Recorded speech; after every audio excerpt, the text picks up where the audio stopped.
What is the true measure of a person's worth? Is it the title on their business card? The balance in their bank account?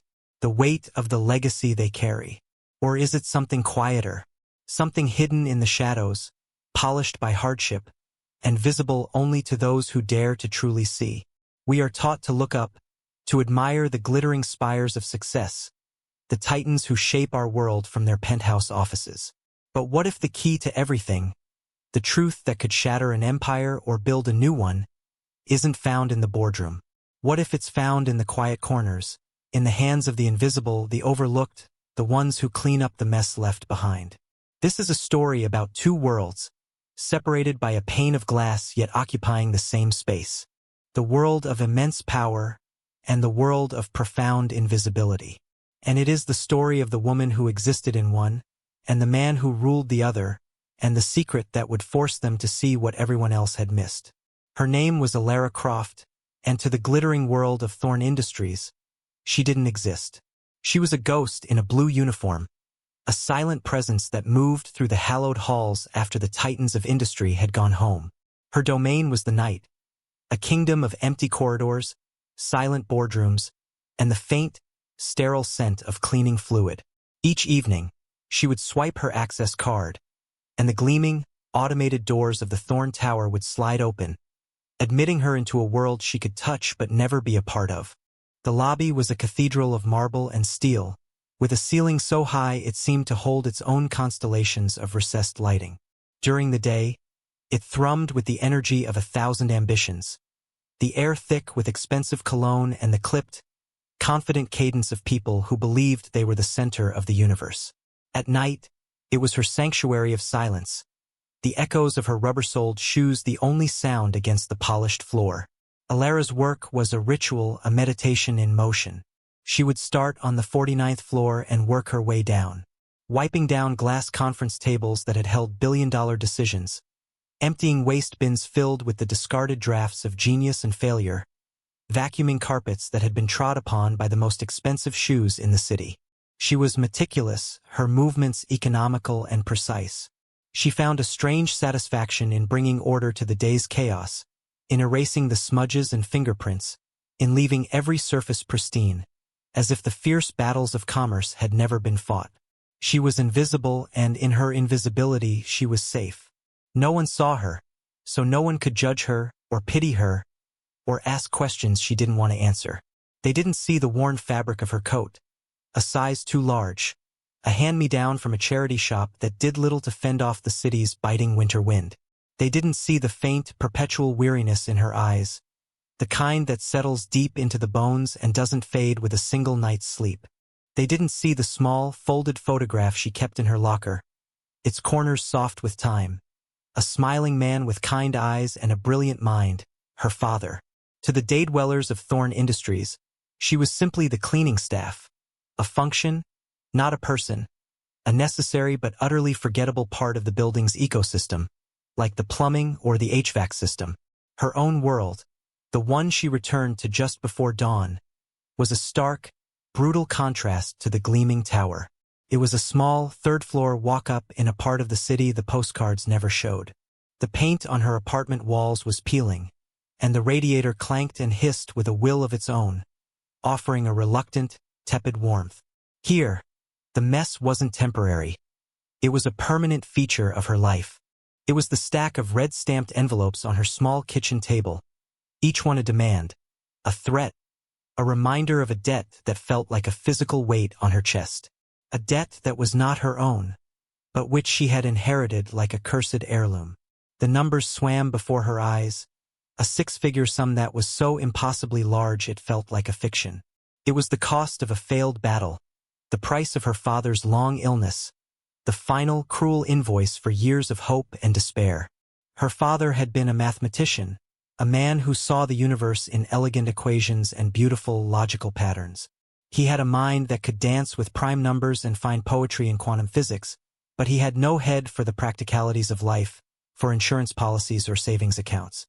He had his theories, his books, and his daughter, and to him that was the entirety of a wealthy life. When the illness came, swift and merciless, Ilara had shouldered the burden. She had signed the papers, authorized the treatments, and held his hand through every terrifying moment, believing that love and will could conquer biology. Love had not been enough, and when he was gone, all she had left were the memories, the grief, and the crushing, astronomical debt. So she worked. She cleaned the Thorn Tower at night, and during the day, she worked a second, soul-crushing job stocking shelves at a cavernous supermarket, the fluorescent lights humming a monotonous tune of survival. Sleep was a luxury, a brief, dreamless pause between shifts. Friends were a distant memory. Joy was a concept she remembered from a life before the red envelopes began to arrive. Yet, even in this bleak existence, a flicker of her father's legacy remained within her. It wasn't in theorems or equations, but in the way she saw the world. As she moved through the silent offices of Thorn Industries, her mind, starved of any other stimulation, began to play a familiar game.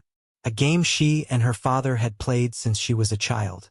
"Find the pattern, Alara," he would say, pointing at the clouds, the leaves on a tree, the tiles on the floor. "Everything has a logic. Everything has a rhythm. You just have to be quiet enough to see it," and she could. She saw it everywhere. In the way certain executives always left their pens at a particular angle on their desks. In the subtle shift in the stock market numbers left on a monitor. A tiny dip that preceded a larger trend the next day. In the sequence of discarded coffee cups, cappuccino, espresso, black, cappuccino, espresso, black, a predictable cycle of caffeine consumption on the trading floor. She would absorb these details without trying, her mind a silent, passive collector of data. She would see a whiteboard covered in complex diagrams and, in the corner, an almost erased sequence of numbers. While she wiped it clean, her brain would file the sequence away, recognizing it as a Fibonacci variation. It was a useless, secret skill, a parlor trick for an audience of one. It brought her no money, no recognition, but it was a connection to him. It was the only part of her father that the debt collectors couldn't take. And in the sterile, lonely quiet of the 50th floor, as she stared out at the sprawling, glittering city that felt a universe away, it was the one thing that reminded her that she was more than just a ghost. She was the daughter of a brilliant man, and she could see things that no one else could. The weight of her life was a constant, physical pressure. It was the ache in her lower back from hours of mopping and bending, the sting in her hands from the harsh chemicals, but more than that, it was the cold dread that lived in the pit of her stomach. Every morning, she would come home from the Thorn Tower, the sky just beginning to blush with the promise of a day she would largely miss, and the first thing she would see was the pile of envelopes. They seemed to multiply overnight. Each one was a paper cut to her soul. Final notice, immediate action required. The words were designed to terrorize, and they succeeded. The debt was a monster, insatiable and relentless. It had devoured her small savings, her father's few possessions, and now it was consuming her life, one sleepless night at a time. She ate cheap, simple meals, oatmeal for breakfast, a sandwich for lunch, pasta for dinner. A new pair of shoes was a luxury she debated for weeks. A night out, a movie, a coffee with a friend. These were artifacts from a forgotten civilization. Her life had been stripped down to its barest essentials. Work, eat, sleep, repeat. The cycle was a grinder, and she felt herself being worn down, grain by grain. Her second job at the supermarket was, in some ways, worse than the cleaning. At the Thorn Tower, there was solitude. At the Grocer King, there was the constant, grating noise of humanity. The squeak of cart wheels, the beep of scanners, the cacophony of 100 conversations. She stocked shelves in the canned goods aisle, her movements becoming robotic. She was just as invisible here, but in a different way. She was an obstacle, a uniform to be navigated around by shoppers in a hurry. Customers would ask her questions without making eye contact, their impatience a palpable force. Her manager, a man named Henderson with a perpetually sour expression, watched his employees with the hawk-eyed scrutiny of a prison guard, timing their bathroom breaks and docking pay for the slightest infraction. It was a world devoid of dignity, a place where human beings were treated as components in a machine of meager profit margins. And through it all, she carried the secret of her sight. This strange, innate ability to perceive the underlying structure of things. It had become her only escape. At the supermarket, she'd noticed the subtle patterns in customer purchasing habits long before the store's inventory software did. She knew that a rainy forecast meant a run on soup and baking supplies, not just umbrellas. She saw the symbiotic relationship between the sale of tortilla chips and the placement of the salsa display with a clarity that seemed to elude the marketing department. She'd mentally rearranged the store layout for maximum efficiency, a silent game she played to keep her mind from screaming. But it was at the Thorn Tower where her gift truly flourished, in the fertile ground of high-stakes data. She never pried, never opened a drawer or touched a keyboard. She was a ghost, and ghosts are observers. She only saw what was left out in the open.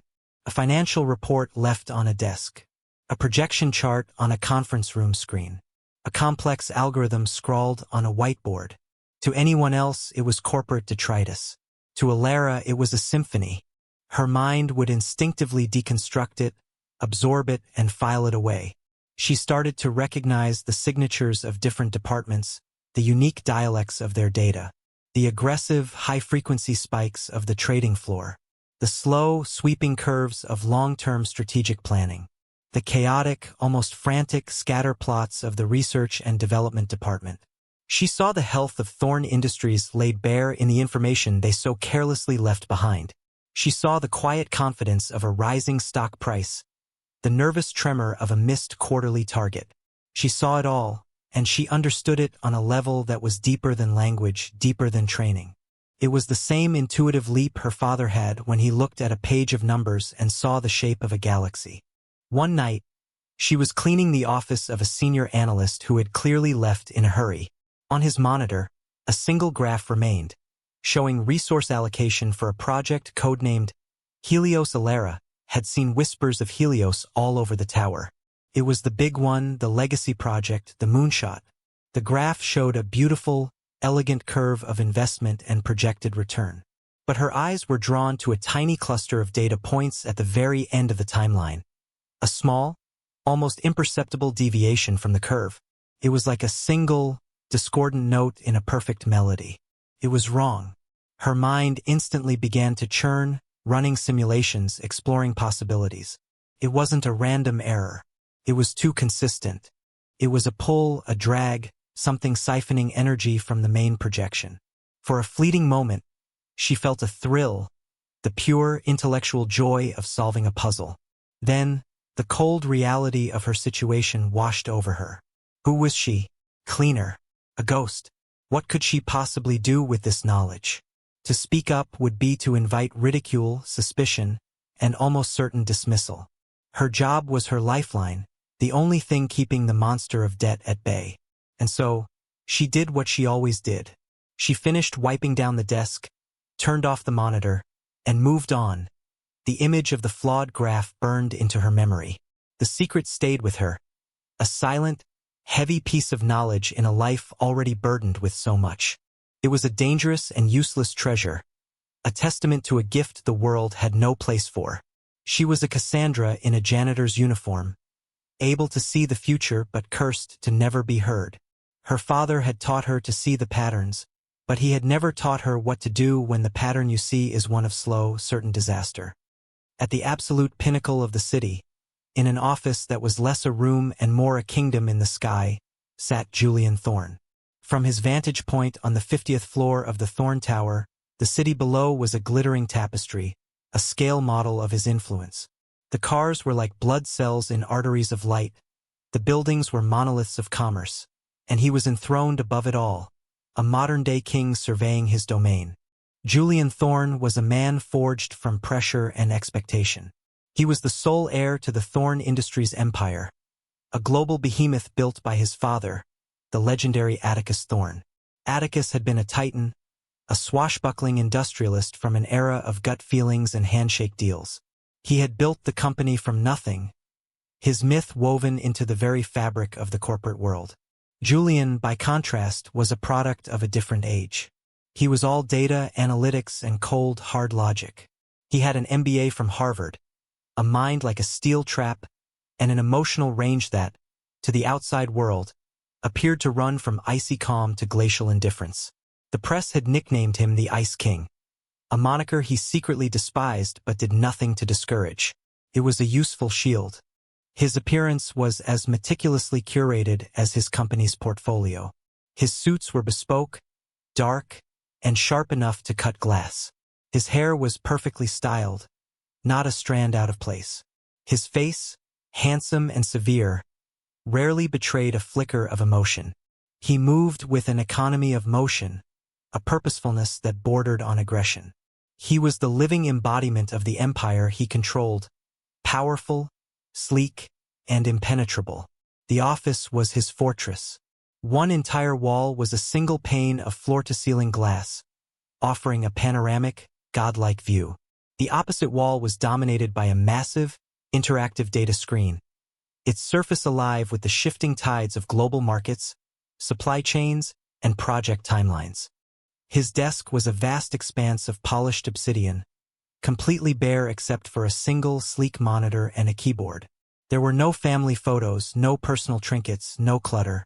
It was the workspace of a man who had excised all sentiment from his life, or at least had learned to hide it exceptionally well.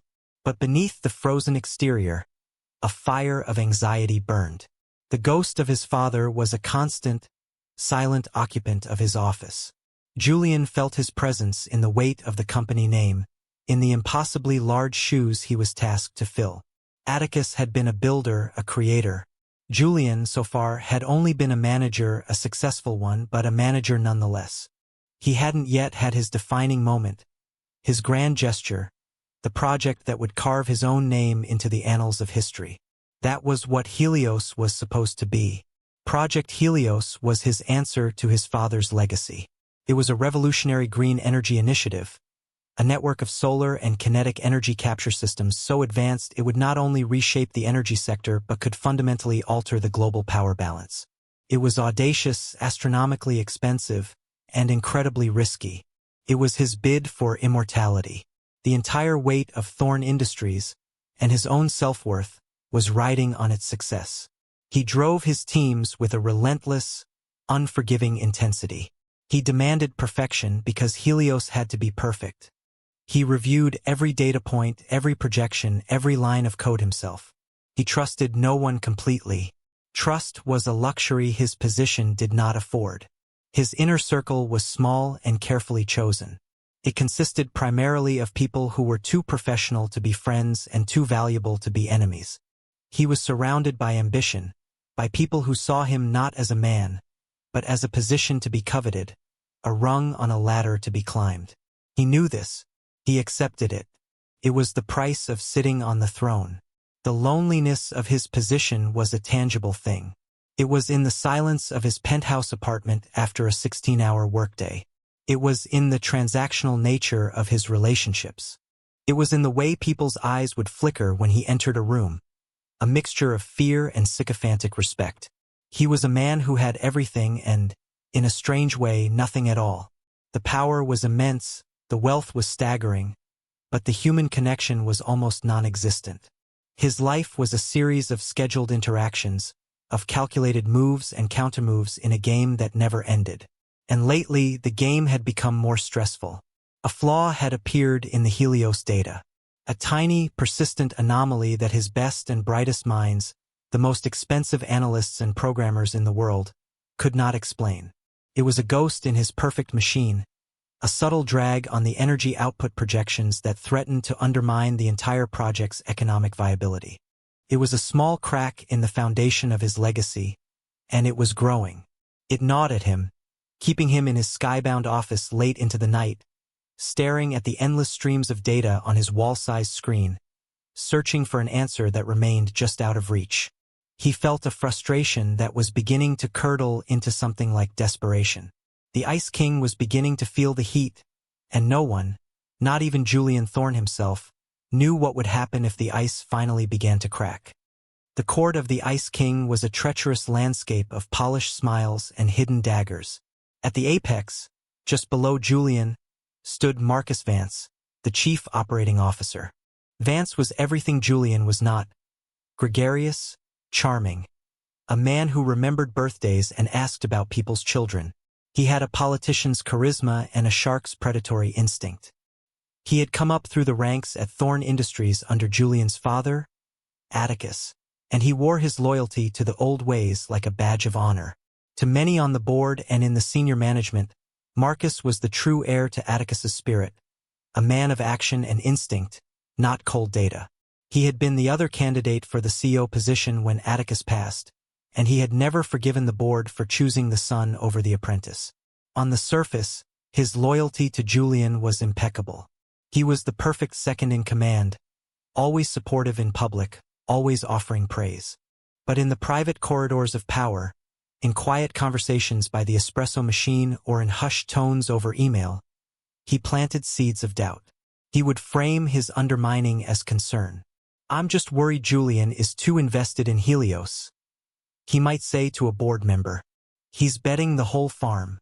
His father was a risk-taker, but never a gambler. He subtly cultivated a following, a faction of managers who felt overlooked by Julian's data-driven meritocracy and longed for the days of Atticus's patriarchal leadership.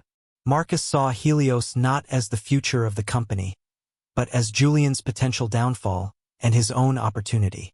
A spectacular failure would prove his point, that the Thorne Empire needed a leader with gut and grit, not a boy with a fancy degree and a supercomputer.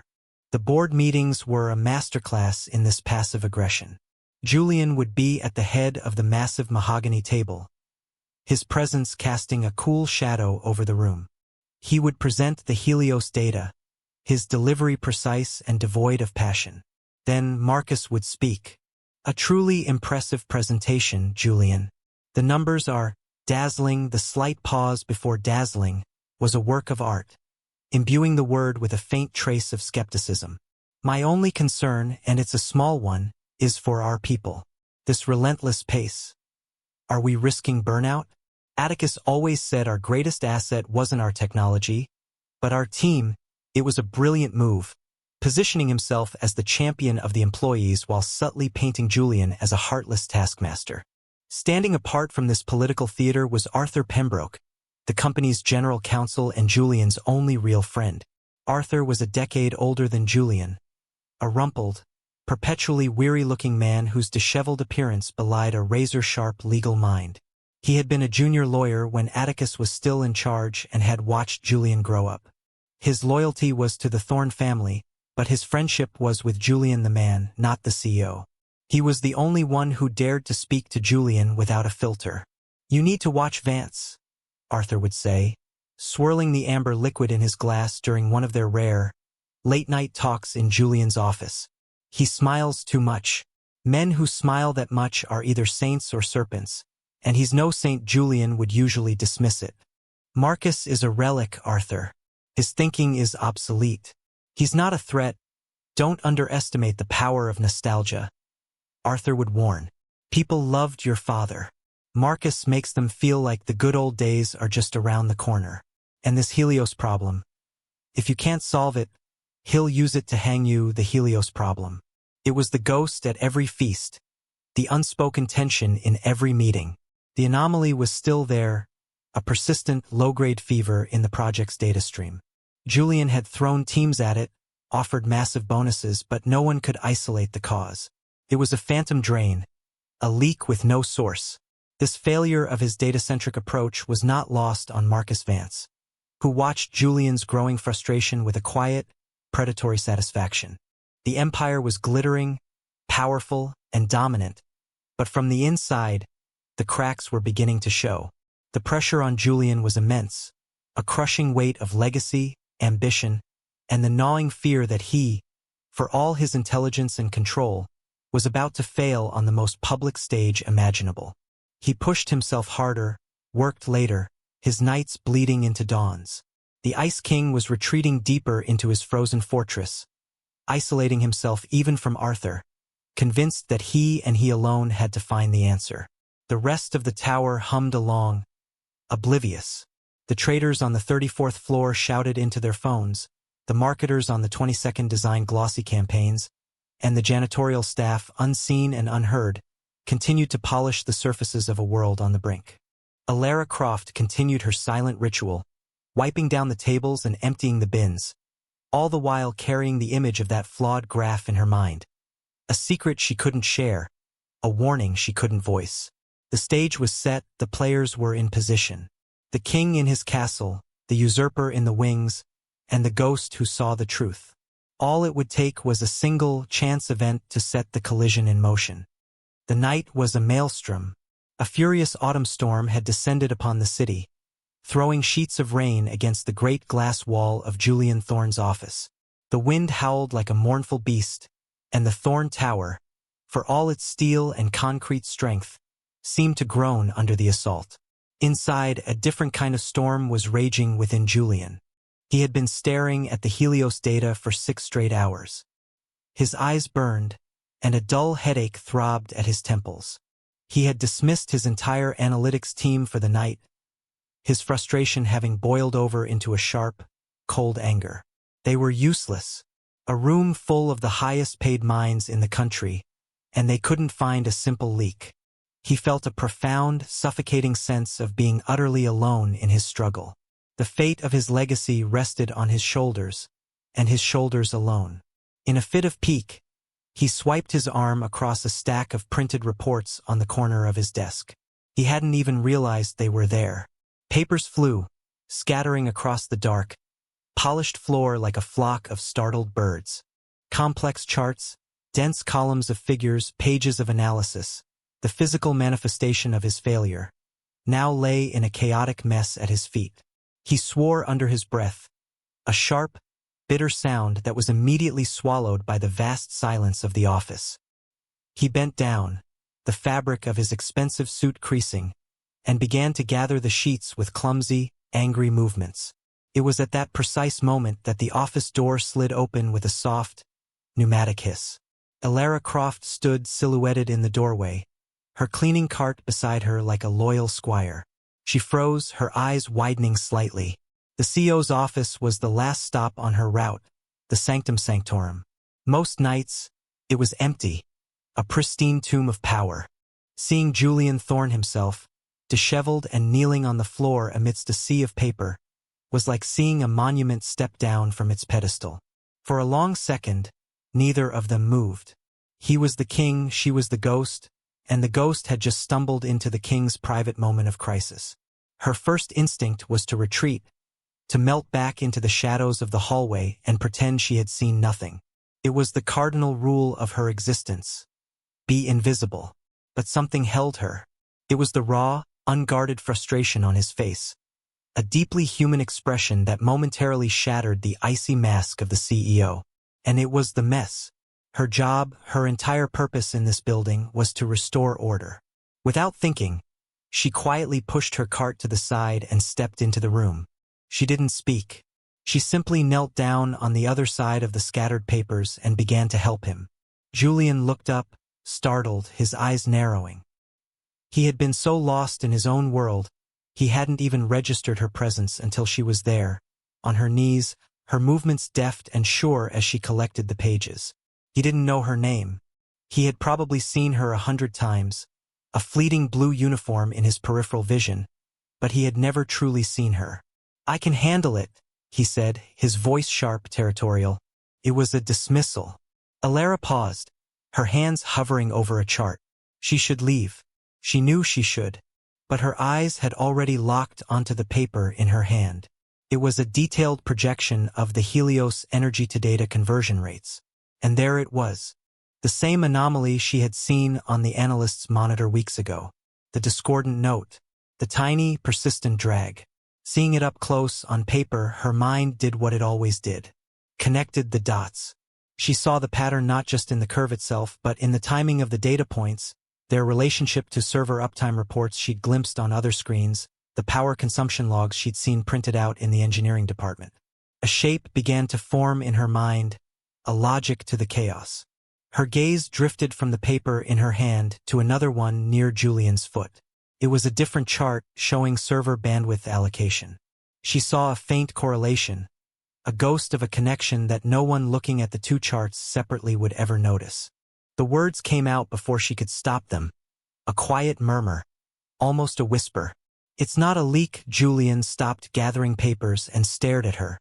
What did you say? Alara's heart hammered against her ribs. She had broken the rule. She had spoken. She had been seen. She should apologize, look down, and scurry away. But his gaze wasn't just angry. It was intensely focused. He was listening. She took a breath, the sterile air of the office feeling thin and sharp. She pointed a slender finger, the nail clean but unmanicured, at the chart in her hand. Here, she said, her voice gaining a sliver of confidence. The drag isn't constant. It fluctuates. It gets worse at the end of each fiscal quarter. Then she gestured toward the other chart near his shoe. And it correlates with bandwidth spikes on the secondary servers. Not the main Helios servers. The backup ones. She looked at him then, her eyes clear and direct. It feels intentional, like it's being pulled, not lost. A profound silence descended upon the room, deeper even than the storm outside. Julian Thorne, the Ice King, the man who commanded an army of analysts, was being given a lesson in data interpretation by a janitor. His first reaction was disbelief, a surge of indignant pride. Who was this woman to tell him about his own project? But her words, they had a strange, undeniable logic. No one had ever suggested the anomaly was intentional. They had all been looking for a bug, a flaw, a technical error. They were looking for a leak. She was telling them to look for a thief. He looked from her face, earnest and intelligent, down to the charts she had indicated. And for the first time, he saw it too. A ghost of a pattern he had been completely blind to. The king had been staring at the map for months, but it was the ghost who had just shown him where the treasure, or the treason, was buried. Julian remained kneeling on the floor, the papers forgotten in his hands. He stared at Alara, truly seeing her for the first time. It wasn't just what she had said. It was how she had said it. There was no ambition in her voice, no desire for recognition. It was the simple, unadorned statement of a fact she perceived as clearly as she perceived the desk and the chairs. It was the voice of pure observation. The storm outside lashed against the window, a dramatic counterpoint to the charged stillness in the room. "Who are you?" he asked, the question sharp but genuine. "Alara Croft, sir. I'm with the night crew." The answer was simple, direct. She didn't offer excuses or apologies. She just stated her reality. He slowly rose to his feet, his mind racing, recalibrating everything. He had spent millions of dollars on consultants and experts. He had run diagnostics on the most powerful computer systems in the world. And the key, the first real insight into the problem that haunted his every waking moment, had come from a woman in a janitor's uniform. The absurdity of it was staggering. He walked over to his desk and, with a few keystrokes, brought the main Helios data stream up on the massive wall screen. The familiar, flawed curve dominated the room, a monument to his frustration. "Show me," he said, his voice a command. Alara hesitated for a fraction of a second. This was a line she had never imagined crossing. She was in the king's throne room, and he was asking her to point out the flaws in his kingdom. She stood up, her worn, rubber-soled shoes making no sound on the floor, and walked towards the glowing wall. She felt impossibly small in the vast office, under the gaze of this powerful man. But when she looked at the data, her fear receded, replaced by the familiar calm of seeing a pattern. "The analysts are looking at it as a single problem," she began, her voice still quiet but steady now. "But it's two problems. The first is the drag itself. The second is the way it's being hidden." She pointed to a section of the graph. "Here, the data looks clean. The system runs self-diagnostics every 12 hours, and right before each diagnostic, the drag momentarily disappears. The system reports a clean bill of health. But then, an hour later, the drag returns, a little stronger each time." Julian's eyes narrowed. He zoomed in on the section she indicated. She was right. There was a tiny, almost invisible reset, a brief return to baseline that coincided perfectly with the diagnostic schedule. It was a masterful deception. It was designed to fool the very systems he had put in place to catch such errors. "It's being masked," he whispered, more to himself than to her. The implications were chilling. This wasn't a bug. This was sabotage.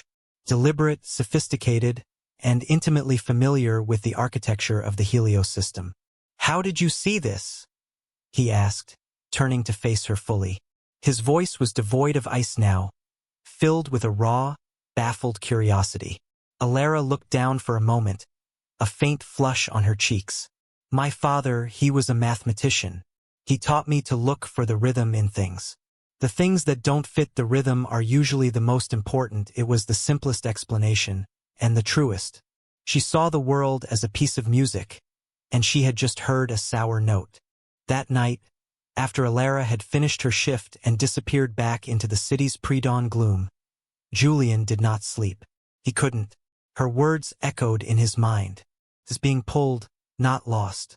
He had a new lens through which to view the problem. He wasn't looking for an error anymore. He was hunting a saboteur. Meanwhile, Alara's own mind was in turmoil as she rode the early morning bus home. She was terrified she had overstepped, that she would arrive for her shift the next evening only to be told her services were no longer required. The thought of losing her job, her only weapon against the rising tide of debt, sent a wave of nausea through her. She had survived by being invisible. Tonight she had been seen, and she was sure it would be her ruin. The next few days were a strange, tense limbo. Julian told no one of his encounter. He ordered his top security programmers to conduct a deep, covert audit of the secondary servers, looking not for a bug, but for an unauthorized piggyback program. He gave them a specific set of parameters based on Alara's observations. At the same time, Alara went about her work with a quiet dread. She cleaned Julian's office with painstaking care, her heart pounding every time she entered. He was never there. The office was always empty, pristine, as if their midnight encounter had been a dream. She began to believe she had imagined it all, a fantasy cooked up by a sleep-deprived mind. Then, one evening, as she was cleaning a little-used maintenance corridor near the main server farm, a restricted area she was only meant to be in for 5 minutes to empty the trash, she noticed something. It was a faint warmth emanating from a sealed access panel that was always supposed to be cool to the touch. It was labeled Auxiliary Cooling Substation 7. There was no reason for it to be active. Driven by a curiosity that overrode her fear, she gently placed her hand on the metal plate. It was vibrating, a low, almost subliminal hum. Her mind, that strange, pattern-seeking engine, immediately recognized the rhythm. It wasn't a random mechanical vibration. It was a pattern pulse, like Morse code, like a digital heartbeat, and it matched the exact frequency of the fluctuations she had seen in the Helios data drag. It was the source, the physical location of the phantom that was haunting the system. She didn't understand the how or the why, but she knew with an unshakable certainty that behind that metal plate, a thief was at work. It was a secret hidden in plain sight, a piece of rogue hardware siphoning the lifeblood of Project Helios, humming away in a forgotten corridor where the only person who would ever notice was a ghost in a blue uniform. Julian Thorne was a man who acted on credible intelligence, and the information Alara Croft had provided was more credible than anything his multimillion-dollar teams had produced in months. His security programmers, following the new line of inquiry, confirmed it within 48 hours. There was a ghost in the machine.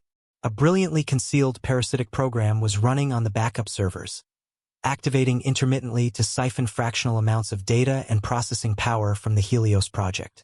The program was designed to mimic benign system maintenance tasks, and its signature was almost identical to a known software patch, making it virtually invisible to standard security sweeps. It was the digital equivalent of a perfect crime. But knowing the what didn't give him the who or the why, the program was firewalled behind layers of encryption, and any direct attempt to breach it could trigger a dead man's switch, a scorched earth protocol that would not only erase the parasitic program but could potentially corrupt the entire Helios core, setting the project back years. He was at an impasse. He had found the bomb, but he couldn't defuse it without risking a catastrophic explosion. He needed the key, and he had a sinking feeling that the only person who could help him find it was the woman who had shown him the bomb in the first place. He had to find her. He asked HR for the files on the janitorial staff, a request that was met with baffled compliance. He found her name, Alara Croft. The file was thin. Address, social security number, start date. No education history listed beyond a high school diploma. No previous employment of note. On paper, she was nobody. Yet this nobody had seen what everyone else had missed. For 2 nights, he stayed late, waiting in his office, but she didn't appear. Her shift pattern had changed, or she was deliberately avoiding his floor. The thought that she was scared of him, that he had terrified the one person who could help him, was a new and unsettling feeling. Finally, he took a drastic step. He went to the building security office and found the janitorial shift supervisor, a gruff, overworked man named Sal. "I need to speak with Alara Croft," Julian said, his voice leaving no room for argument. Sal blinked. "Croft? She's on the B level tonight. Supply closets, the B level. The sub-basement. A labyrinth of concrete corridors and storage rooms, the functional guts of the gleaming tower above." Julian took the service elevator down, the polished steel of his executive lift replaced by scuffed, utilitarian metal.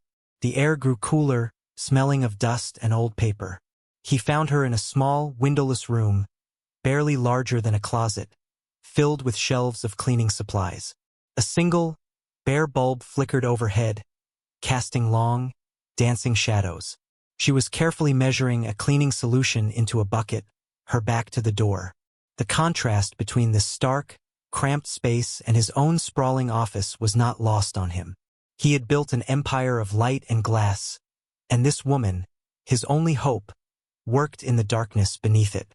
"Alara," he said, his voice softer than he intended. She jumped, spinning around, a splash of water slopping from her bucket onto the concrete floor. Fear flashed in her eyes, raw and immediate. "Sir, I'm sorry. I'm not supposed to be on your floor for the rest of the week." Sal changed the rotation. "I know," Julian said. "I came to find you." He stepped into the small room, forcing her to press back against a shelf of paper towels. He was aware of the power imbalance of his size, his suit, his title, all amplifying the intimidation factor in this tiny space. He had to get this right. "You were right," he said, the words feeling foreign and momentous. "It's sabotage. Parasitic program. Brilliantly hidden. We've located it, but we can't get inside it without risking the whole project. The encryption is..." Next level. Alara stared at him, her fear slowly being replaced by a dawning comprehension. It was real. She hadn't imagined it. "I need your help," he said, the admission costing his pride more than he would ever let on. "This isn't about data analysis anymore. This is about seeing a pattern that no one else can. You see things differently. I don't know how, but you do. I need that." He then made the most unconventional, reckless, and inspired offer of his entire career. "I want to hire you as a consultant." Effective immediately, he named a figure, a weekly salary that was more than she made in 6 months. It was a number so large it sounded like a joke. "You'll have a temporary office. You'll have full access to the Helios data stream. You'll report directly and only to me. Your job will be to look at the encryption, the code, the firewall, and find the rhythm. Find the flaw. Find the way in." Alara was speechless. The single flickering bulb, the smell of bleach, the cold concrete floor, her entire world was tilting on its axis. This man, this king from another universe, was offering her a golden ladder out of her basement existence. It was a path out of debt. It was a chance. But it was also terrifying. "Sir, I'm a cleaner," she stammered, the words feeling foolish as soon as she said them. "I don't know anything about coding or encryption." "You know how to see," Julian countered, his voice intense. "You saw the pattern in the data. You'll see the pattern in the code. It's all just language. And you, for some reason I don't understand, are fluent." He saw the conflict in her eyes, the war between terror and a desperate, flickering hope. "Alara," he said, his voice dropping lower, more personal. "Helios is my father's legacy and my entire future. I'm asking you to help me save it. I believe you're the only one who can." The debt, the red-stamped envelopes, the face of her weary, defeated father. And then, a new image, a path forward. A chance to use the one gift he had given her. She took a deep breath, the scent of industrial-strength cleaner filling her lungs for what she hoped was one of the last times. "Okay," she said, her voice a fragile thread of sound. "I'll do it later that night." Julian stood with Arthur Pembroke in his office, a glass of scotch in his hand. He had just explained his decision. Arthur looked at him as if he had grown a second head. "You did what?" Arthur exclaimed, his usual rumpled calm completely gone. "You hired a janitor to crack the most sophisticated corporate sabotage I've ever seen? Julian, have you lost your mind? The board will crucify you. Vance will have a field day." "Vance doesn't know," Julian said calmly. "No one knows but you and me. And her. Arthur gestured wildly. "She has no background, no qualifications, no security clearance. For all you know, she could be a part of it." "She's not," Julian said with a certainty that surprised even himself. "I've looked into a lot of eyes in this business, Arthur. I know what greed looks like. I know what ambition looks like. That's not what I saw in her eyes. I saw integrity, and a mind that works in ways we can't comprehend. This is the biggest risk you have ever taken," Arthur said, shaking his head in disbelief. "I know," Julian replied, looking out at the city lights. "And it's the first time in a long time I've felt like I might actually win."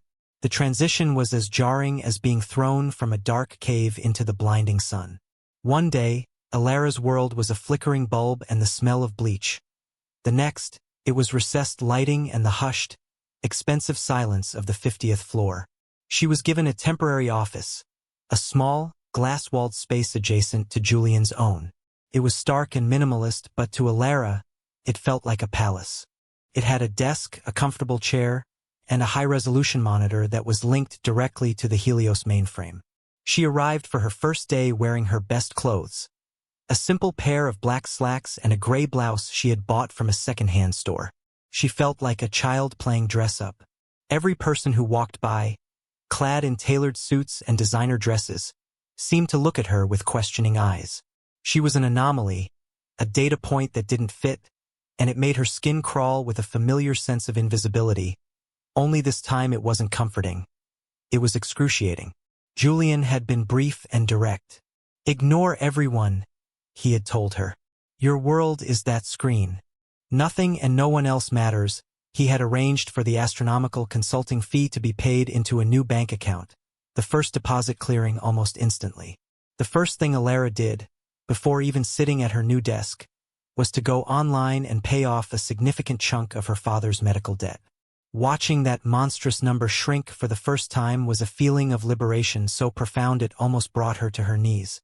For the first time in years, she could breathe. But the relief was quickly replaced by a new, more intense pressure. The pressure to prove that Julian's insane gamble on her was not a mistake. The saboteur's program was a fortress of code.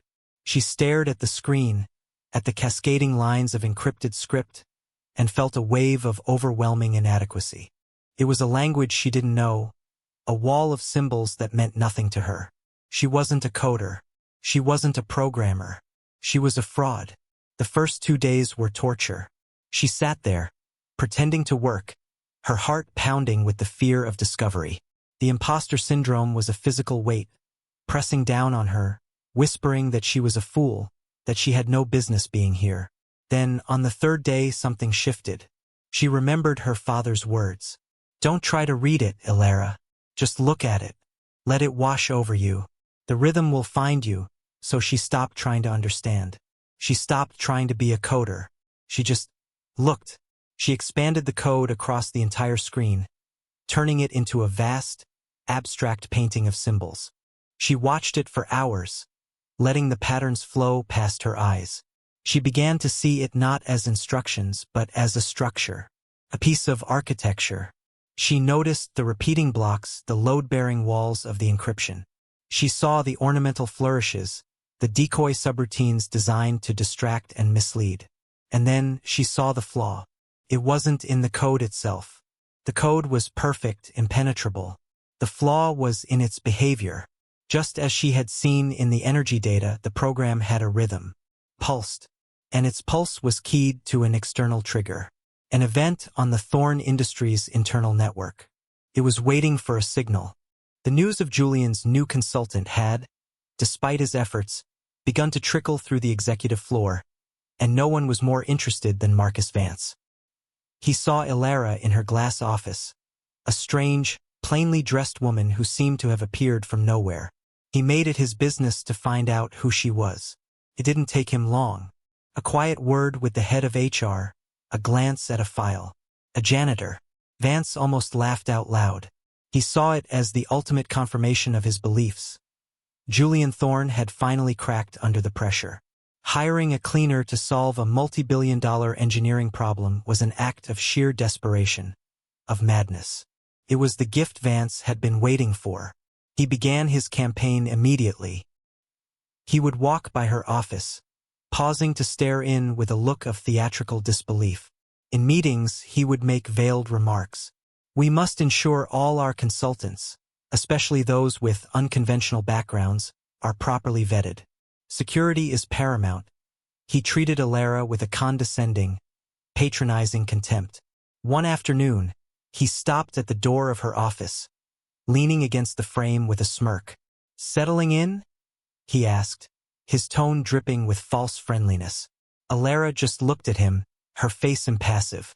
"I hear you're the miracle worker," he continued, his eyes glinting with malice. "The one who is going to solve all of Julian's problems. There's a lot of pressure, isn't it? For someone from your position." His words were meant to sting, to intimidate, to remind her that she didn't belong. But something strange was happening to Ilara. The fear was still there, but it was being eclipsed by a cold, quiet anger. This man, with his expensive suit and his smug superiority, was a bully, and he was underestimating her. That was his mistake. Julian, for his part, became her shield. He would appear as if from nowhere whenever Vance loitered near her office, his cold glare enough to send the so scurrying. A silent, protective alliance was forming between the Ice King and the Ghost. They rarely spoke, but a profound understanding was growing in the silence. He would bring her coffee in the morning. She would leave a single sheet of paper on his desk at night, outlining a new observation. He began to see the quiet strength behind her timid exterior, the fierce intelligence that burned in her eyes, and he found himself drawn to it, to her authenticity in a world of artifice. His focus shifted from just saving his project to protecting this remarkable woman he had pulled from the shadows. He was beginning to realize that his gamble wasn't just about his company. It was about her, and he would not let her fail. The breakthrough came late one night, in the hushed stillness of the 50th floor. Ilara, fueled by coffee and a dogged determination, was tracing the rhythm of the parasitic program. She had discovered its trigger. The program was waiting for a specific, high-level administrative command to be executed on the network, the quarterly server-wide data purge protocol.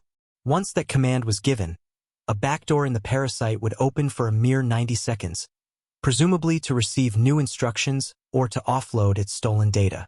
After 90 seconds, the door would seal again, leaving no trace it had ever been open. It was a brilliant, patient design. The saboteur was waiting for a routine, predictable event to mask their activity. And the next quarterly purge was scheduled in less than 72 hours. She felt a jolt of adrenaline, a mixture of triumph and terror. She had found the way in. But the window was impossibly small. She immediately went to Julian's office.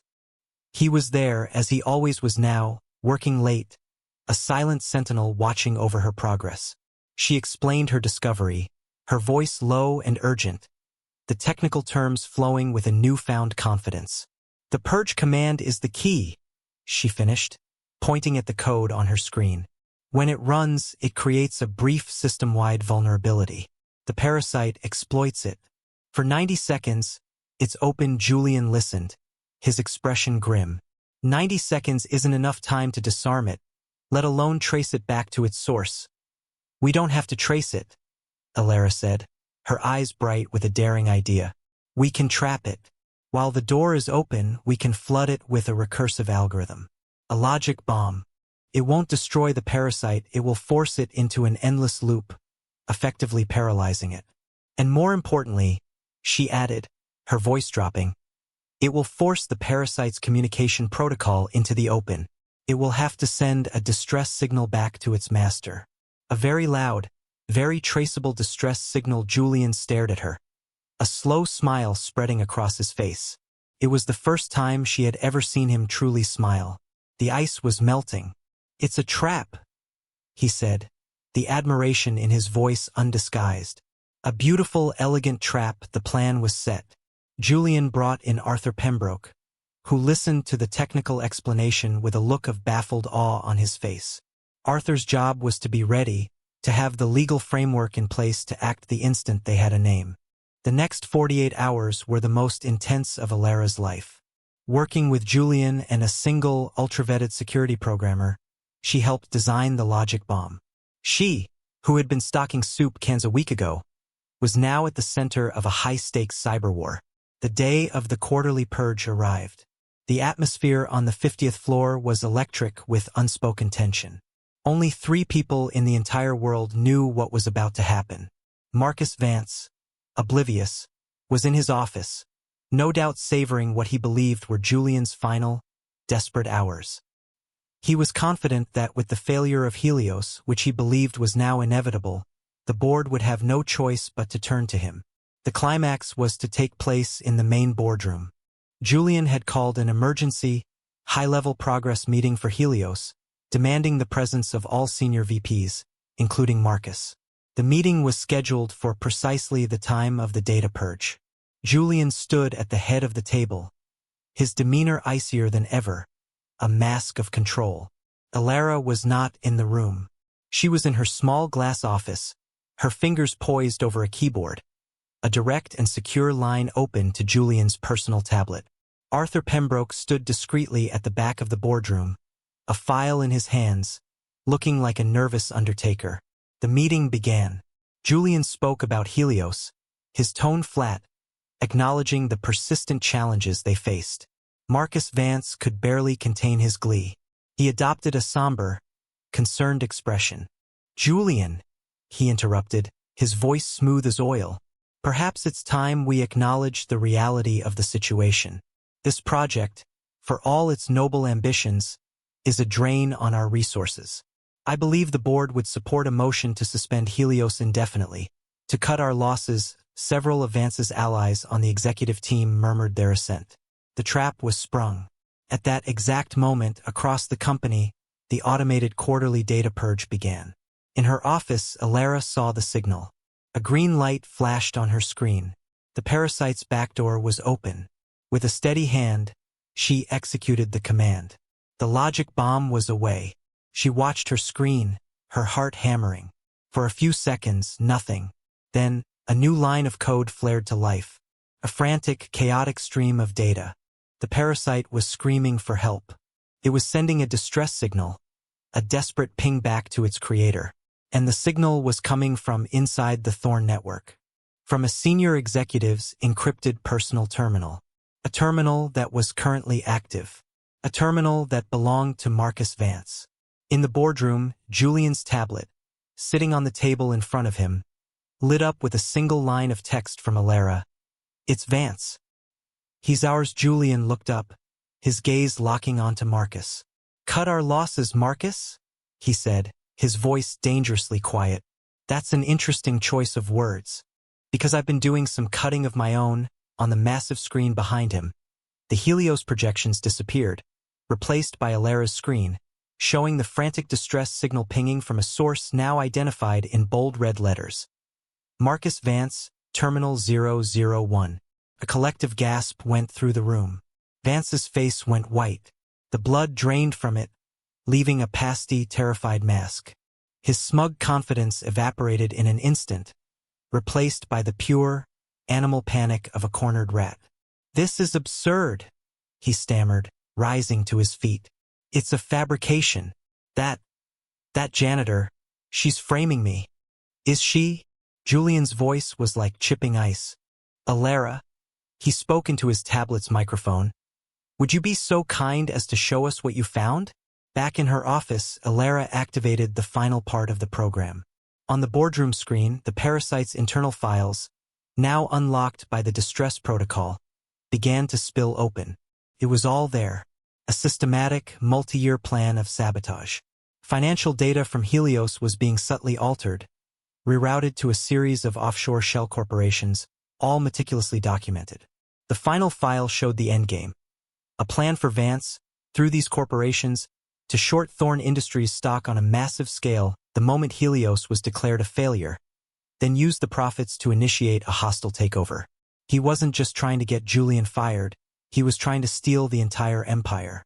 The evidence was absolute, irrefutable, and damning. The room was utterly silent, the only sound Vance's ragged, panicked breathing. He looked around at the faces of his former allies, seeing only shock and disgust. He had been so close. He had underestimated the Ice King. And more than that, he had underestimated the ghost. Arthur Pembroke stepped forward, his weary demeanor gone, replaced by the cold precision of a master lawyer. "Marcus Vance," he said, his voice ringing with authority. "You are hereby relieved of all duties. Security will escort you from the building. I suggest you find a very, very good lawyer." Vance stared at Julian, his face a contorted mask of hatred and disbelief. "You," he spat, "you and your pet project." And then his eyes darted towards the hallway, towards the small glass office, where he could just make out Alara's silhouette. The janitor. He had been brought down by the janitor. The humiliation was the final, crushing blow. Security entered the room, and the man who had been moments away from seizing an empire was quietly and ignominiously led away. His career, his reputation, and his freedom vanishing before his eyes. The king had held his throne, and the ghost had become the giant slayer. The fall of Marcus Vance sent a shockwave through Thorn Industries, but Julian contained the fallout with ruthless efficiency. The official story was discreet. Vance had resigned for personal reasons internally. However, the truth was disseminated with surgical precision. The message was clear and cold. Disloyalty to the throne was corporate suicide. The Helios project, now free of the parasitic drag, surged back to life. The numbers, once skewed and problematic, now showed projections that exceeded even Julian's most optimistic forecasts. The project was not just saved. It was destined to be a monumental success. The story of what truly happened, however, began to leak, passed in whispers through the corridors of the tower. The tale of the janitor who had uncovered the COO's treason became the stuff of corporate legend, a modern myth. Alara Croft's name was spoken with a mixture of awe and disbelief. She became a symbol, a folk hero within the glass walls of the empire. Julian shielded her from the ensuing media frenzy. He refused all comment, and when a tabloid reporter managed to snap a blurry photo of her, Thorn Industries' legal team descended with the force of a hurricane. He had pulled her from the shadows, and he would not allow the world to turn her into a spectacle. He moved her from the temporary glass office to a permanent, more private one on the executive floor, the title plate on the door reading simply, E. Croft, Strategic Analysis. He had created a new department, a one-woman think tank, whose sole job was to look for the patterns everyone else missed. Her salary was now permanent, a figure that had not only erased her father's debt completely, but had secured her future indefinitely. The red-stamped envelopes were gone, replaced by statements from a healthy investment portfolio. She had her life back. More than that, she had a purpose, one that used the most unique and beautiful part of her mind. But the change was more profound than just her circumstances. The quiet, timid woman was blossoming. The perpetual weariness in her eyes was replaced by a bright, focused spark. She still dressed simply, but now her clothes were worn with a quiet confidence. She spoke with an assuredness that came from knowing her own worth. And the bond between her and Julian deepened. The professional alliance, forged in secrecy and crisis, was evolving into something more personal, more intimate. They would spend hours in his office after everyone else had gone home, not just discussing data, but talking. He told her about the immense pressure of his father's legacy, the loneliness of his position. She told him about her father, the brilliant mathematician who saw poetry in numbers, and the games they used to play. They were two isolated souls from opposite ends of the universe who had found a common language. He, the king who had been trapped in a prison of power, and she, the ghost who had been trapped in a prison of poverty. Each held the key to the other's liberation. He found himself valuing her perspective on everything, not just data. Her innate integrity, her simple, unvarnished view of the world, acted as his moral compass. She, in turn, was unfazed by his power and wealth. She saw the man beneath the legend, the vulnerability beneath the ice. One evening, they stood together at the great glass wall of his office. The city lights spread out below them like a carpet of fallen stars. The storm was long past. The sky was clear and calm. "You saved it," he said, looking out at the view. "You saved everything." "I just saw something that was out of place," she replied, her reflection shimmering beside his in the glass. "You were the one who was brave enough to listen." He turned to face her, the city lights glinting in his eyes. The space between them was charged with all the things they had not said. "My father built this empire on gut and instinct," he said softly. "I tried to rebuild it with data and logic. I thought I had to choose between the two." He reached out, his hand gently touching her arm. It was the first time he had ever touched her outside of a handshake. Her skin tingled at the contact. "You," he said, his voice thick with an emotion she had never heard from him before. "You are both. You have the logic of the data and the instinct of the heart. You're the missing piece in that moment." The last of the ice around his heart seemed to melt away. He was no longer the Ice King, and she was no longer the ghost. They were just Julian and Alara, two people who had found each other in the most impossible of circumstances. He leaned in, and she met him halfway, a quiet, tender kiss that sealed a new kind of deal, a merger not of companies, but of souls. The story of the janitor and the CEO became a quiet romance, known only to them and to a smiling, relieved Arthur Pembroke. Her rise was not a fairy tale of a poor girl being rescued by a prince. It was the story of a woman with a hidden, powerful gift who finally found the opportunity to use it, and in doing so, rescued not only herself, but the prince as well. And so we ask again, what is the true measure of a person's worth? It is not the uniform they wear or the title they hold. It is not the balance in their account or the power they wield. True wealth is the unseen gift you carry inside you. It is the unique way you see the world, the quiet integrity you hold in the face of hardship, the pattern you can find in the chaos when no one else can. The world is full of invisible people, ghosts in the machine of society, who possess extraordinary value that goes unrecognized. The cleaner with an eidetic memory, the driver with a profound understanding of human nature, the caretaker who sees the subtle signs of illness long before the doctors do. Their gifts are all around us, hidden in plain sight. Alara Croft's story is a reminder that the most valuable assets are often the ones we overlook. And Julian Thorne's story is a reminder that true leadership isn't about having all the answers. It's about having the wisdom to listen to the most unlikely of voices. The greatest empires are not built on steel and data alone. They are built on the radical, revolutionary idea that every single person has worth, and that the next world-changing idea might just come from the quietest corner, from the last person you would ever expect. Look around you. Who are the invisible people in your life? What hidden gifts might they possess? And more importantly, what is the hidden gift inside of you, waiting for its chance to be seen? Your worth is not defined by your circumstances. It is defined by the unique, powerful, and beautiful way you see the world. Don't ever let anyone, including yourself, tell you otherwise. What did you think of Alara's story? Share your thoughts in the comments below, and don't forget to share this story with someone who needs to be reminded of their own hidden power.